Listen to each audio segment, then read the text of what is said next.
Hello friends, welcome to Prashant IAS. So friends, in the last class, we have discussed about the historical background of our constitution. And I have also told you that Britishers defeated the joint armies of Bengal, Awadh and Delhi in the Battle of Buxar. Okay, so Britishers defeated the joint armies of Delhi, Awadh and Bengal in the Battle of Buxar in year 1764. Okay, and in 1765 they signed the Treaty of Allahabad. Okay, so in year 1765 the Treaty of Allahabad was signed, and according to the Treaty of Allahabad, the Diwani rights of Bengal, means land revenue collection rights of Bengal, was provided to the Britishers. Okay, so Britishers now had the Diwani rights of Bengal. Okay, so then what happened, that Britishers had Diwani rights, so the employees of British East India Company became very corrupt. Okay, and so Parliament of Britain introduced Regulating Act 1773 to reduce the corruption, to control the to regulate the behavior of the employees of East India Company. Okay, so from this class we will continue our discussion with Regulating Act 1773. So friends, in the previous classes, I have told you about Court of Directors. So who were these Court of Directors? So Court of Director was the body which was solely responsible for the management of East India Company. Okay, and there used to be 24 members in Court of Directors. So who were Court of Directors? Court of Directors was the body which was responsible for the management of East India Company, and there used to be 24 members in Court of Directors. Okay, now friends, earlier what was the practice, that these Court of Directors, these 24 members, were elected for a period of 1 year by the shareholders of the company, who had shares of more than 500 pound. Okay, so what, that these Court of Directors, these 24 members, were elected only for a period of 1 year. Okay, by the shareholders of the company who had shares of more than 500 pounds. So what was the problem? So there were two problems.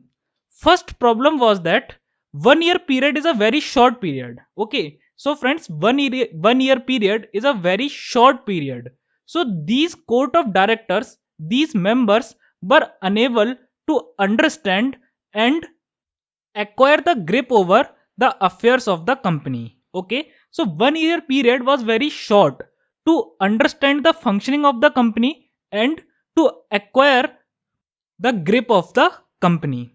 Okay, and what was the second problem? So second problem was that these members had to go to many people to ask for vote from them. Okay, so these members of Court of Directors had to go to many people to ask for vote from them.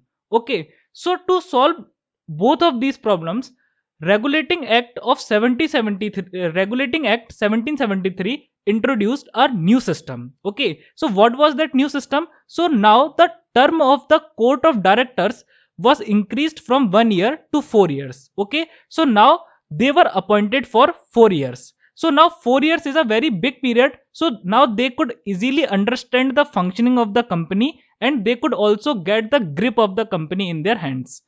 And what was the second reform? The second reform was that now only those shareholders could cast their vote who had share value of more than 1,000 pounds. Okay, so now only those shareholders were allowed to vote who had share of more than 1,000 pound.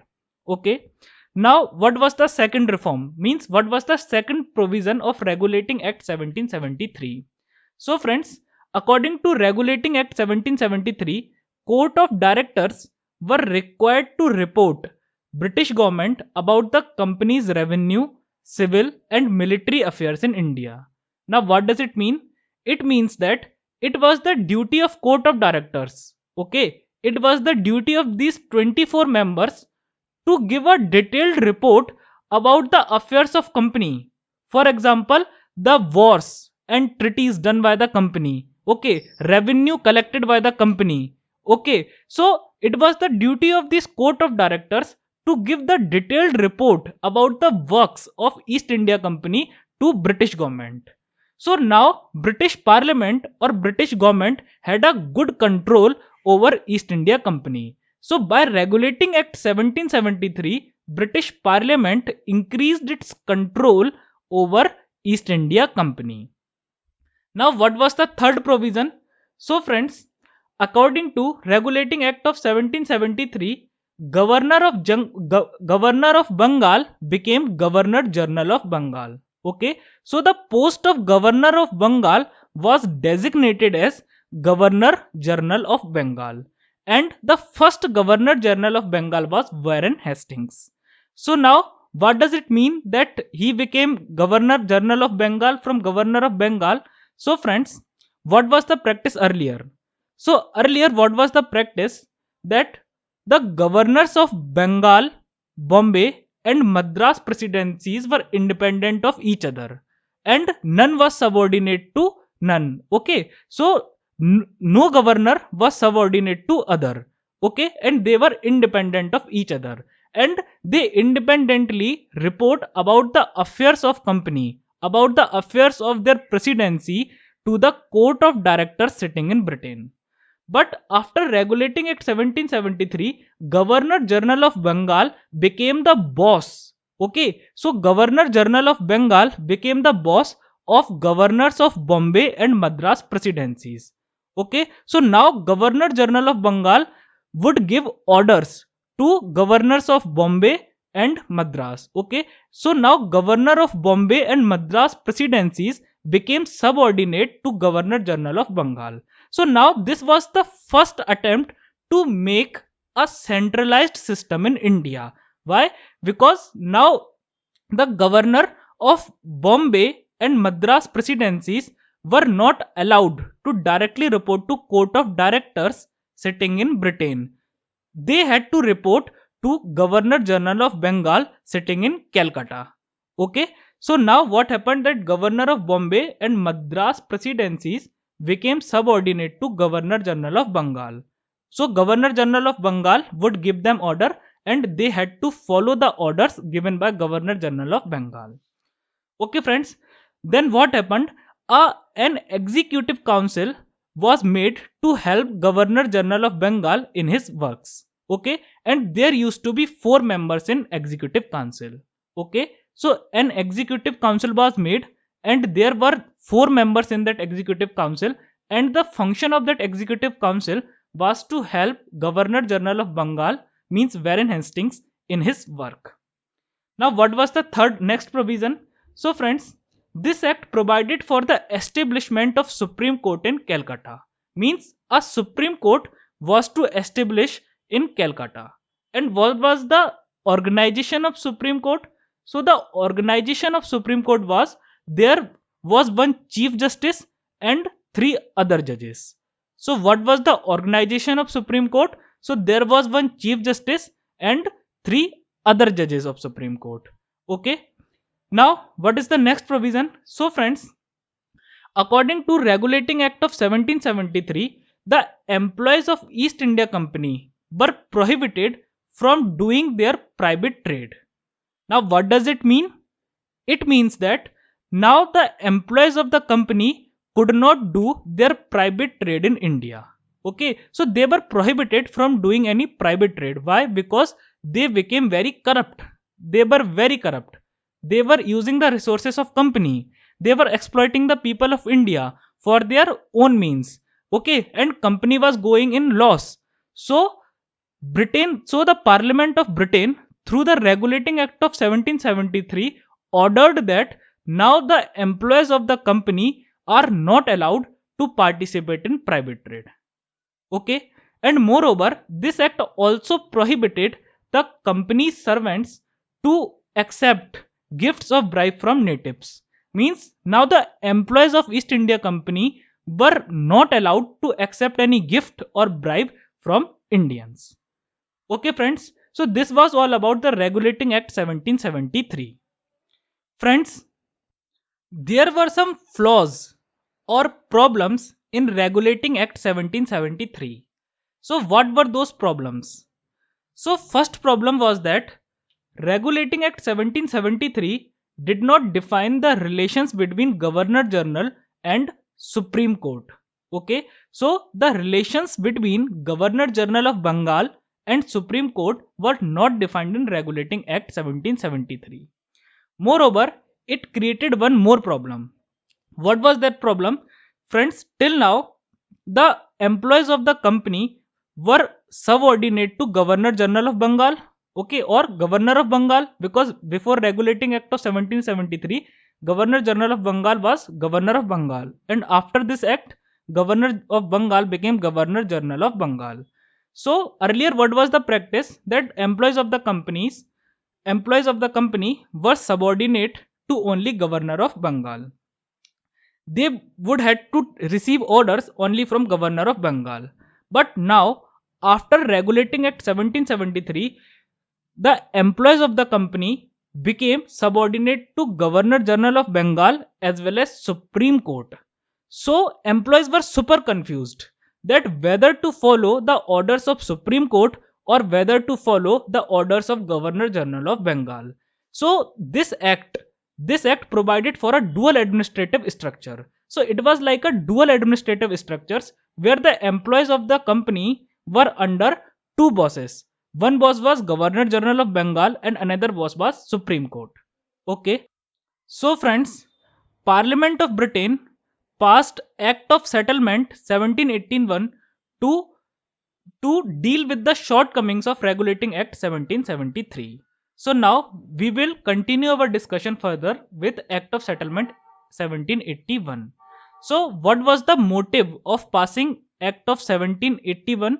So the main motive of passing of Act of 1781 was what? That Parliament passed it to remove the defects of Regulating Act 1773, because there were many flaws, there were many shortcomings of Regulating Act 1773.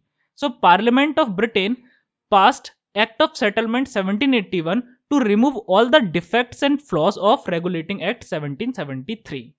So friends, what was the main flaw or what was the main defect of Regulating Act? So the main flaw was that it did not define the relations between Supreme Court and Governor General. So the key provision of the Act of Settlement was to demarcate the relations between the Supreme Court and the Governor General of Bengal. Governor General in Council and Governor General of Bengal are same things. Okay, because on the screen it is written Governor General in Council. So friends, what was the main provision? So the main provision or main motive of this act was to define the relationship between Governor General of Bengal and the Supreme Court of Calcutta. So friends, what are these relations? So Act of Settlement exempted the Governor General of Bengal and his council from the jurisdiction of Supreme Court for the acts done by them in their official capacity. Okay, so Governor General and his council were exempted from the jurisdiction of the Supreme Court of Calcutta from the acts which they will do in their official capacity. Now, what does it mean? Or what is the meaning of official capacity? So, friends, I will explain it to you with the help of an example. So, when you will become collector, so your works will be divided into two parts: your personal works and your official works. So official work, for example, if you will impose section 144, suppose there is some nuisance or there is some unwanted activity in your district, okay, or people are coming on streets with arms and weapons, okay, so what you will do, definitely you will impose section 144 in this situation. So what is this? This is your official work. You have imposed section 147 144 in your district, so this is your official work. But for example, you are playing with your friends, you are enjoying with your family, okay, you are going on ride with your wife, okay, you are fighting with your neighbor. What are these all? These are your personal works, Okay, so what happened that the act of settlement exempted the Governor General of Bengal and the member of his councils. Okay, that Supreme Court will not have powers, means now Supreme Court did not have powers to punish Governor General and his council for any work they did in their official capacity. Means now Supreme Court was not allowed to punish or to interfere in the work of Governor General and his council, okay, if they had done something in their official capacity. So now Supreme Court didn't have power to interfere in the official works of Governor General of Bengal. Okay, now what was its next provision? So friends, Act of Settlement also exempted the servants of company from the jurisdiction of Supreme Court for their official actions. Okay, so now what does it mean? So friends, I have just told you that the second problem created by regulating act was what? That now there was a dual administrative structure. The employees of the company were under Supreme Court and they were also under Governor General of Bengal. So now this statement means that now the employees of the companies were only under the control of Governor General of Bengal. It means that now the employees of the company, servants of the company were exempted from the control of Supreme Court. They were exempted from the jurisdiction of Supreme Court while they are performing their official functions, while they are performing their official duties. So, for example, if Governor General had ordered a soldier to kill someone, okay, so if Governor General ordered a soldier to kill someone and soldier killed that person on the orders of Governor General, okay, so soldier killed that person on the orders of Governor General. So what soldier had did? So soldier had just performed his duty. Okay, so soldier had just performed his official duty. So now Supreme Court had no authority, Supreme Court had no power to punish that soldier. But suppose now the same soldier in the evening is fighting with his neighbor, and in his fight with his neighbor he killed his neighbor.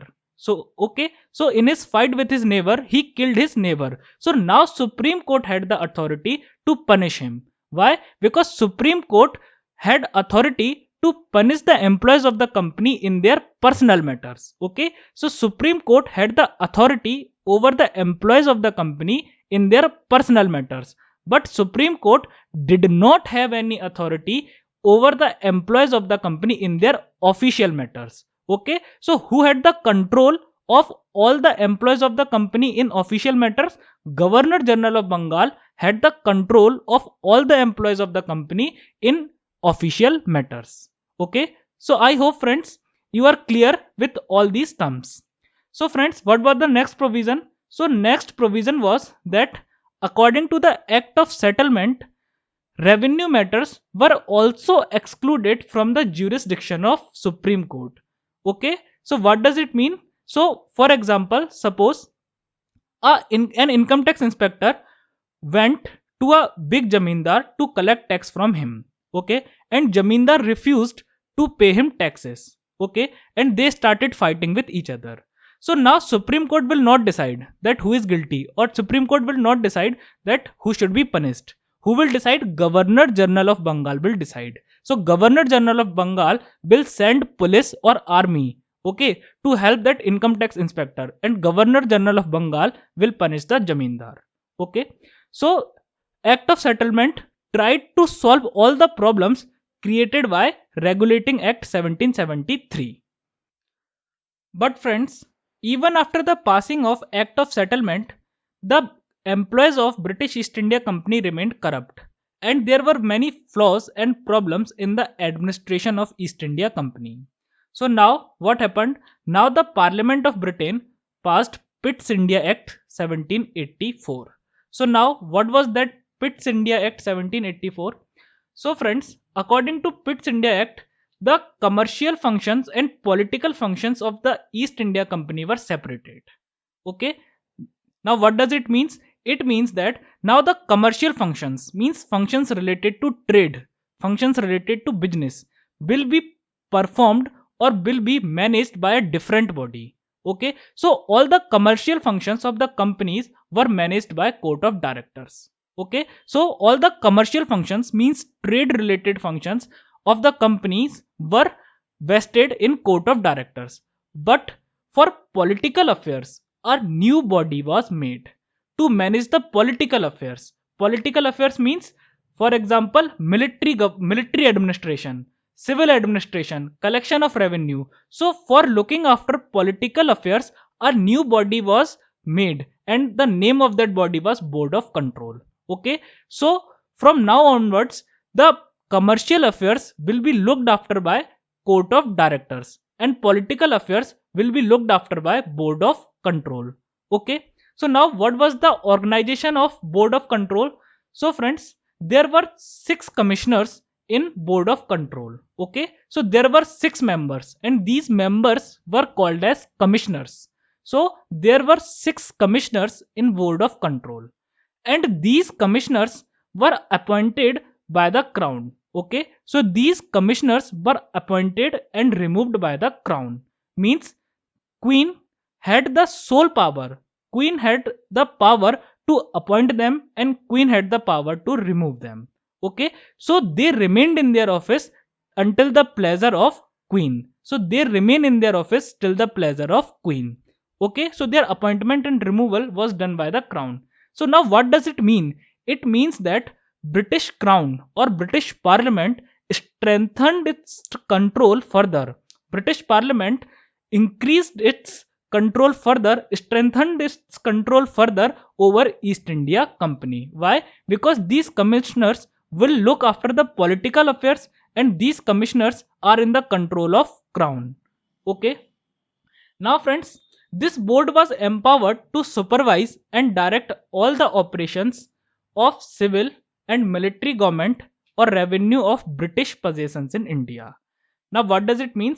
It means that now this body, this board of control will look after, this board of control will supervise and give directions to all the civil matters of the company, military matters of the company. So military matters means war, treaties, okay, revenue collections. Okay, so now all all the government related work means all the political works of East India Company will be looked after by this body, Board of Control. So friends, this act was very important because from this act only British Parliament increased its control over East India Company. Why?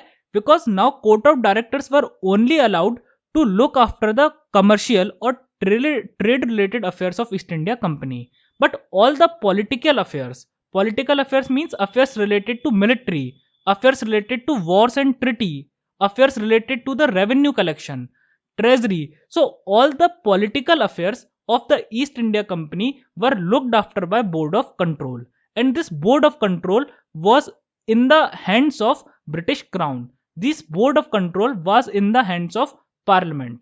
So from this act, the control of British Parliament increased over British East India Company. Okay, so friends, then comes the Charter of 1793. So what was the key provision of Charter of 1793? So it renewed company's monopoly of trade for next 20 years. So what does it means? It means that now East India Company is authorized to trade with eastern countries till 1813. Means till 1813 only and only British East India Company will be allowed to do trade with eastern countries. No other company from Britain will be allowed to do trade with eastern countries. Means the monopoly of company was renewed. Okay, so friends, after that comes Charter Act of 1813. Now what were the provisions of Charter Act of 1813? So first of all, monopoly of East India Company was taken away. So what does it means? It means that now East India Company no more had any monopoly to trade with eastern countries. So what does it mean? It means that now all the companies from Britain were allowed to do trade with eastern countries. Now other companies and other traders could also go and they could also do trade with eastern countries. Okay, now friends, this act is also important because from this act also British Parliament strengthened its control further over East India Company. How? Because earlier what was the practice, that the governors of Bengal, Madras and Bombay presidencies made law for their respective presidencies. Okay, and these laws were verified, uh, or these laws were checked by the court of directors.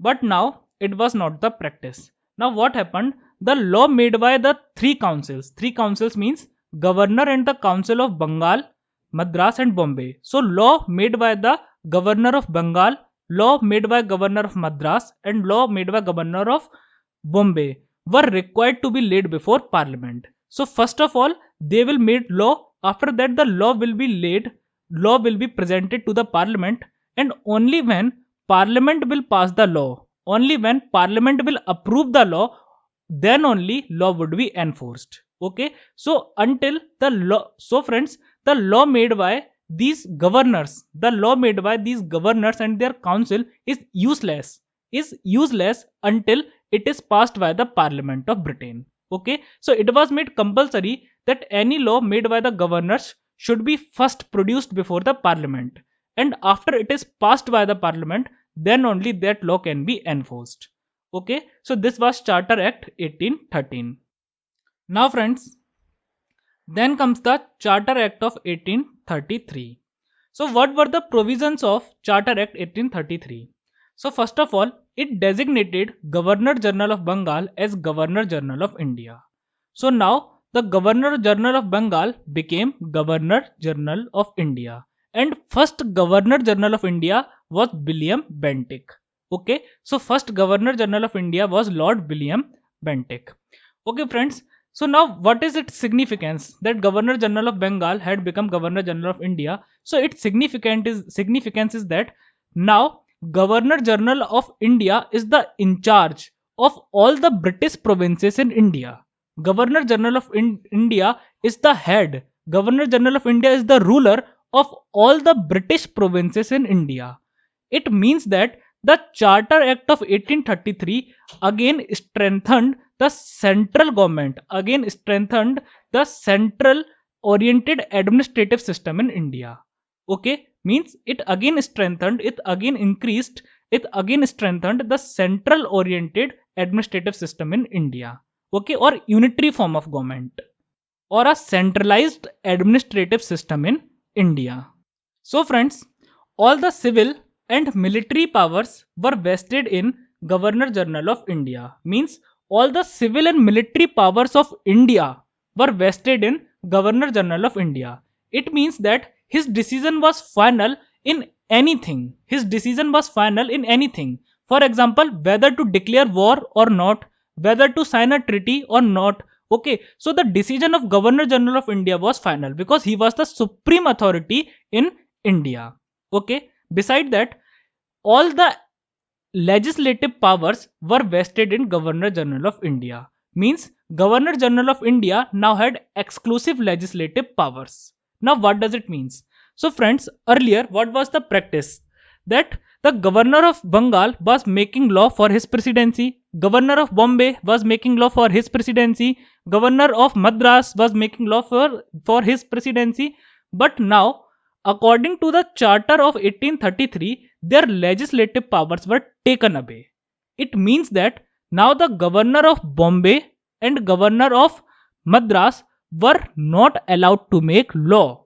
Now they had no power to make law. Okay, so who will make law? So definitely only Governor General of India will make law for entire India. The laws of Governor General of India will be enforced in entire India. So now Governor General of India was provided with the exclusive legislative powers. Okay, so he was the sole authority to make law for entire India. Okay, so friends, earlier the laws passed by the governors were called as regulations, but now the laws passed by Governor General of India were called as acts. So now what is the difference between regulation and act? So friends, act is as powerful as the act of parliament. Means now the act of governor general of India had the power equivalent to the power of act of parliament, but the regulations did not have such powers. Okay, they were inferior laws. But act means now the laws made by governor general of India had equivalent powers to equivalent power as compared to the laws made by parliament.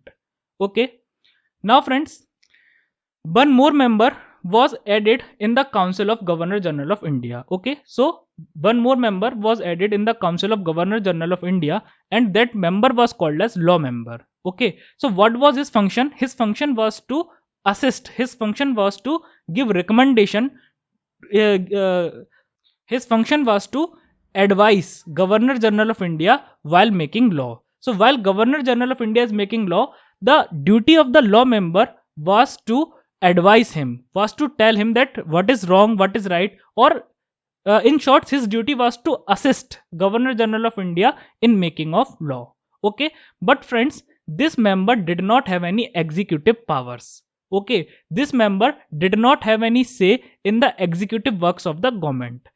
This member only had legislative powers. So this member will only assist the governor general of India when governor general of India is making law. Okay, friends, after the from the Charter Act of 1833, East India Company became a purely administrative body. Now, what does it means? It means that now East India Company did not have any commercial role or any trading role in India. Now, East India Company was only doing law and order in India, only collecting land revenue from the people of India on behalf of British Crown. On behalf of British Crown. So now East India Company had no commercial or trading activity. East India Company became a purely administrative body. So friends, then comes Charter Act of 1853. So what were the provisions of Charter Act of 1853? So first of all, it separated the Legislative Council and Executive Council of Governor General of India. Okay, what does it means?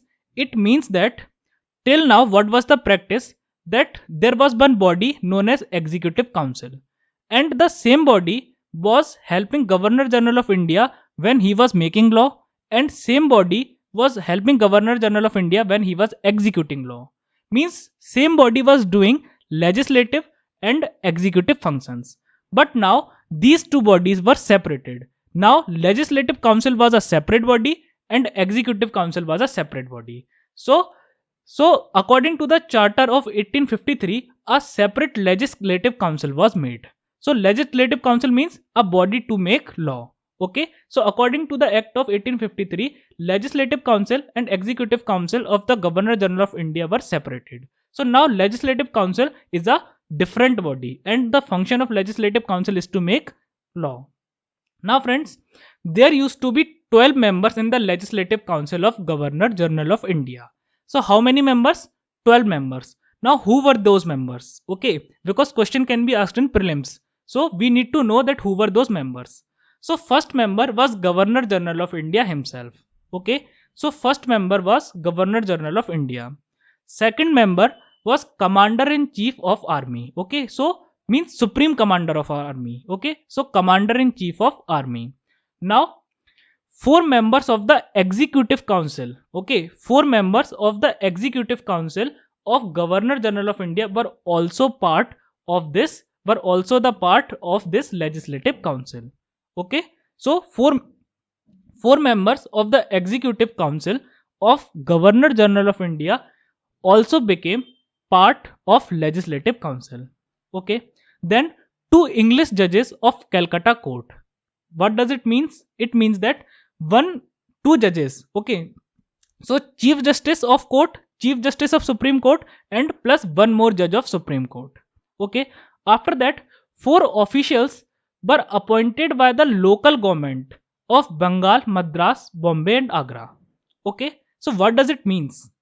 It means that there were many presidencies. For example, Bengal was a presidency, Madras was a presidency, Bombay was a presidency, and Agra also became a presidency. Okay, so one member will be elected, one member will be appointed by the government of Bengal. One member will be appointed by the government of Madras. One member will be appointed by the government of Mumbai, and one member will be appointed by the government of Agra. And these members will also become the part of Legislative Council of Governor General of India. Okay, so friends, this is very important. Why this is important and why this is significant?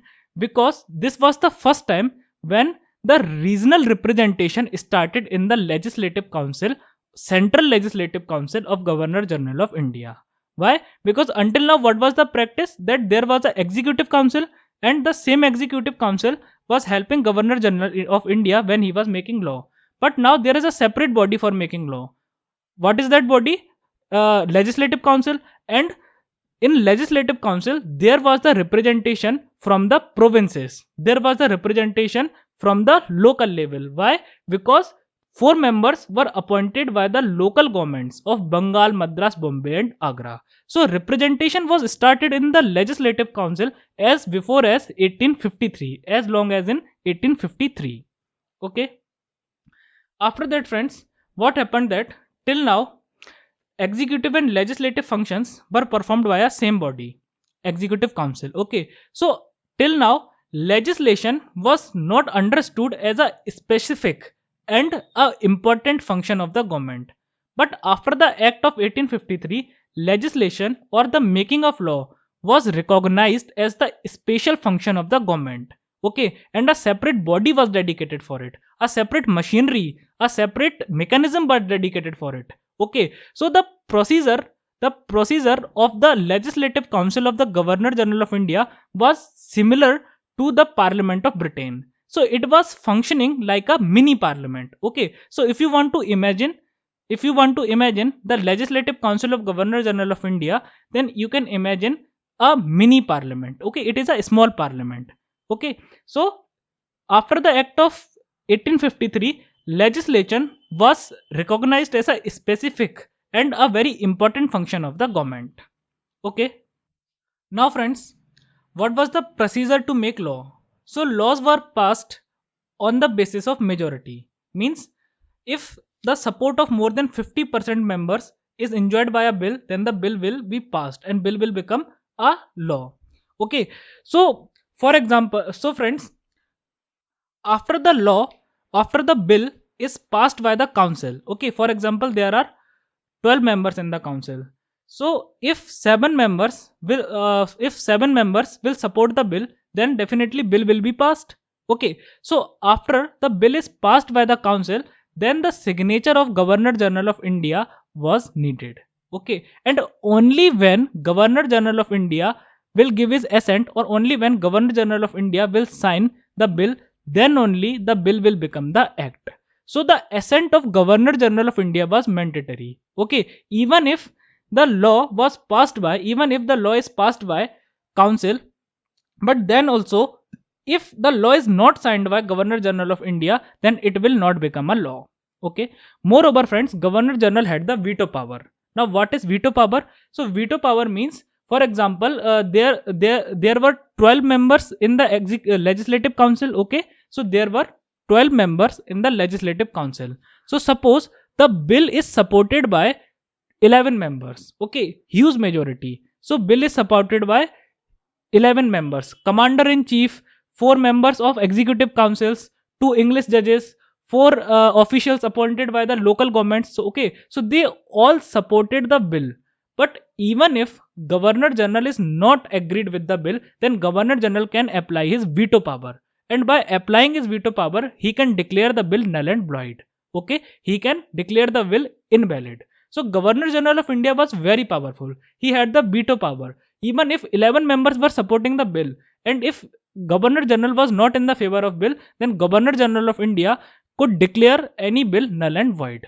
Okay, so his assent was very very important, and he had the veto power.